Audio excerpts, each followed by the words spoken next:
3 дня в Сочи проходили соревнования между сильнейшими борцами страны. На 4 коврах ледового спорткомплекса «Айсберг» разыгрывались нешуточные страсти.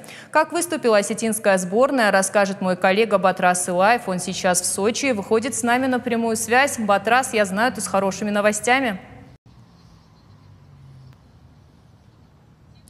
Здравствуйте, коллеги! Чемпионат России по вольной борьбе здесь, в Сочи, завершен. Наша команда отправится домой уже завтра. И наверняка и спортсмены, и тренерский штаб будут в хорошем настроении после успешного выступления. 4 золотые, 3 серебряные и 4 бронзовые медали – это отличный результат. Но наверняка золотых медалей могло быть больше. В весовой категории до 79 килограммов Ацамаз Санакоев не смог выступить из-за травмы. А в весе до 74 килограммов Хейтик Цаболов уступил Магомеду Курбаналиеву из Дагестана. Но Цаболову дали специальный приз «Фейрплей» за благородство и уважение к сопернику.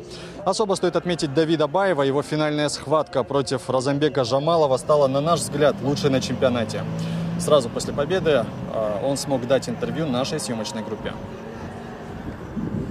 Очень сильные эмоции, потому что на сборах был даже неделю назад, и мне снилось то, что я здесь выиграл. И все очень реально, если честно, было. Я проснулся в комнате, смотрю, Артур Найфонов рядом, мои сокамерники, так сказать. И я аж, не знаю, чуть не расплакался, когда понял, что это был сон. И очень рад, что и на его это получилось, на его даже еще лучше. Очень рад, потому что теперь на чемпионат мира претендую. Очень приятно, конечно.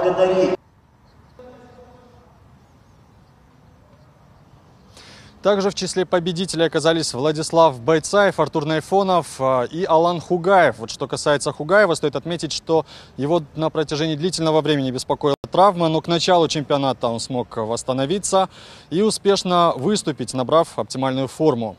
Президент Федерации спортивной борьбы России Михаил Геразевич Мамиашвили в эксклюзивном интервью нашему каналу поделился также своими впечатлениями от чемпионата.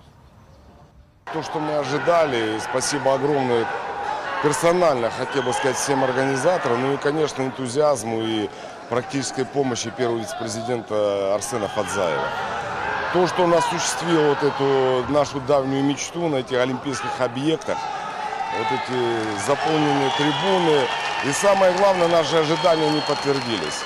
Такой накал, особенно взять хотя бы схватку Баева, которого в такой тяжелейшем поединке сегодня, ну было все. И радость, и разочарование, и была, конечно, вот эта блестящая совершенно победа. Поэтому я хотел бы всех поздравить и сказать огромное спасибо.